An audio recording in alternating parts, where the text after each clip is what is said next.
Welcome to Mystara. We're off on a magical trip. Well, getting ready for a magical trip. The actual trip comes later. We're looking at the vessel that will take us on that trip. The Princess Ark.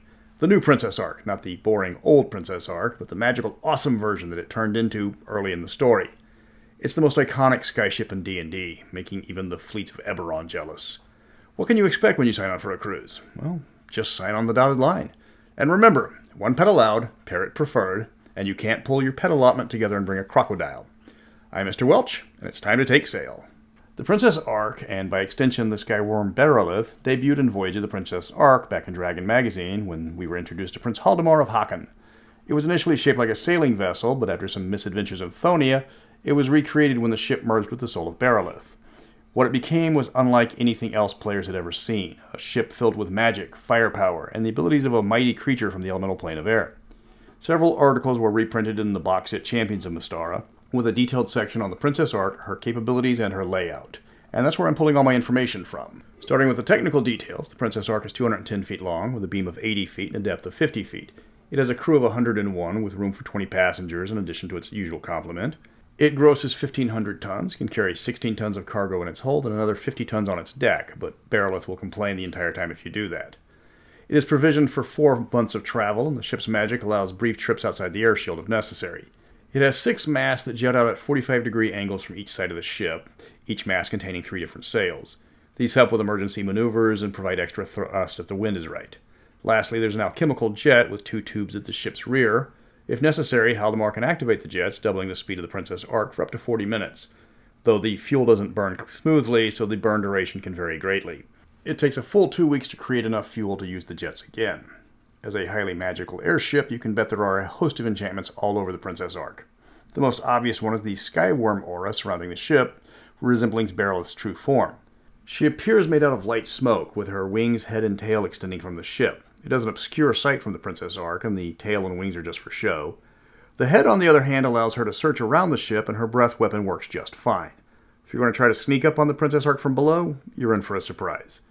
The aura reacts to the ship turning or changing course and moves accordingly. Finally, if necessary, the aura can become invisible. This doesn't remove her ability to look around, but she does have to be visible to breathe fire. Finally, thanks to a Miyashiman artifact gifted to Haldimar, the Princess Ark can turn invisible at will. The ship has continual light globes located regularly across the hull and inside. It maintains a gravity field to keep people from falling in case of emergency maneuvers or rough weather. The temperature below decks is controlled automatically. No matter how hot or cold it is outside, it will always be pleasant. The ship can use a wizard lock on any of its doors at will. Intruders have a rough time as they leave magical footprints where they walk, even if they're invisible. And if you are cheeky enough to try to sneak onto the ship invisibly, it reacts by spawning magic mouths which scream intruder no matter where you go. Attempting to access doors to essential parts of the ship without using the password ends up with you becoming the target of an electrified doorknob, and the ship starts screaming at you again. Damaging the ship immediately alerts Bearolith to your presence, and she will defend herself. This is mainly done by animating parts of the ship to attack while the crew rushes to her defense. Don't do that. The ship has 4 primary forms of armament, not counting the powerful wizard who serves as their captain.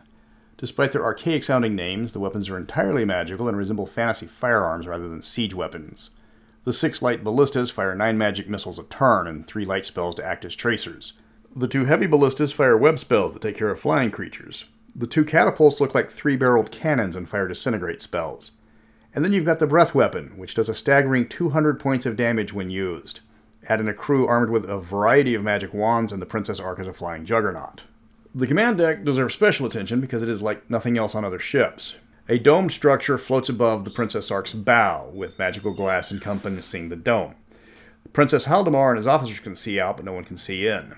The bridge has a special gravity field in place. When the ship takes rapid turns, it doesn't affect them. It's accessed by using a site-to-site teleporter on the regular ship.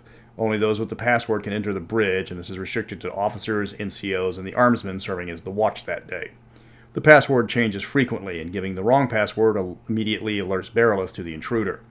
The bridge contains the helm, which is just a magical crystal that the helmsman uses to convey instructions to Bearolith.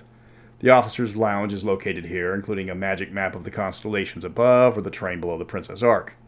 The library and map rooms are also on the command deck, wherein Haldimar researches potential destinations. The ceremonial deck is used for Haldimar to greet guests and show off his magical crystal that turns the ship invisible. Everything here is for show, with ornate carvings on all the railings and bulkheads. The most extraordinary Alphatian emperors are represented in the atrium with their busts lining the walls. The crystal is a monolith that emerges from a hole in the roof to this section of the ship. Aside from the guards permanently stationed and posted around the atrium, it's off limits to the rest of the crew. The crew deck is exactly what it sounds like, where the crew resides when not on duty. It contains the ship's non-magical armory, which is always kept under lock and key. The crew is divided between boltmen and regular crew, with the boltmen typically being low-level wizards capable of handling magic wands and such in defense of the ship. The briefing room, which is actually an open-air gathering place, is where the officers give out the day's orders. There's a chapel dedicated to the immortal Razul, Haldamar's chosen patron, but general services are held on occasion for the crew that follow other immortals. The crew quarters are segregated between crewmen and boltmen, and again between men and women. Fraternization is strictly forbidden on the Princess Ark, a rule strictly enforced. On a side note, we found a 30-year-old typo in Section 505, the women's boltman quarters. The deck has a light ballista-equipped opportunity employer. There's some missing words there. The things you find scrubbing a book for source material. Deck 6 is where you can find the officers, and it is as pretentious as you can imagine for an Alphatian airship. The wardroom is located on the prow and is highly decorated with all sorts of art and fine furniture. This is where Haldimar orders his officers and certain select NCOs. The guest rooms are also found on the officer's deck and are made as comfortable as possible in a manner that befits the crown jewel of the Alphatian air fleet. You have to impress the other nobles. Next to those rooms is the guest lounge, where passengers are expected to stay out of the way unless needed. It's opulent, but there's little to do here. The trophy room is where the precious items found aboard are located. Magic items of every type, mostly unidentified, are kept here.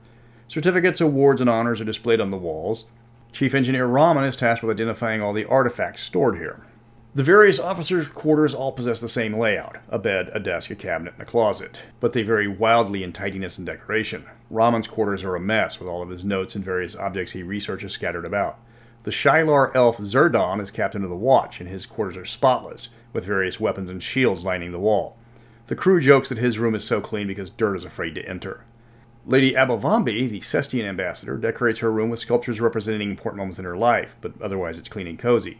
The Rakastan bodyguard Myojo's room looks like a Spartan samurai's abode. Talasar, the executive officer, has a room filled with mirrors that he uses to meditate. Using light spells there is somewhat dangerous. Lastly, Leo, the Ostdok gnome that helped modify the Princess Ark during her time in the Hollow World, has a room that consists of nothing but a hammock and countless unfinished projects. Strangely enough, Prince Haldimar's quarters are not of his choosing. Instead, they were designed by Berilith, and he has to deal with it. The fixtures are soft leather instead of the regular polished wood, colored in every shade of blue imaginable. The leather changes with the time of day. It darkens and resembles the starry sky at night.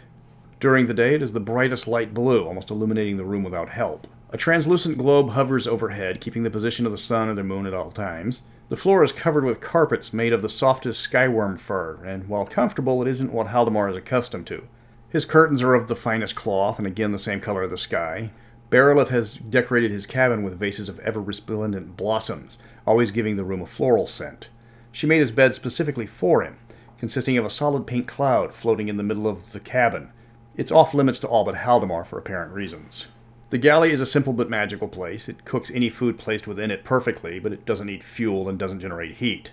The food quality might be lacking, but it's never burned or served cold.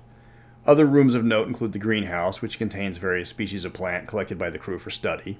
The caretaker is a zombie who tends to the different plants and will attack any intruder who enters the room. They use an undead crew member as he can't be poisoned, won't break out in hives, and the one carnivorous plant they keep ignores him. There's also a zoo, though that's just what they call it. It's a room with multiple cages containing various small animals collected for study. No one tours the zoo, and access to the room is restricted. Haldimar has a personal laboratory on the Princess Ark, but he rarely uses the room as his schedule is typically too busy to allow him any spare time.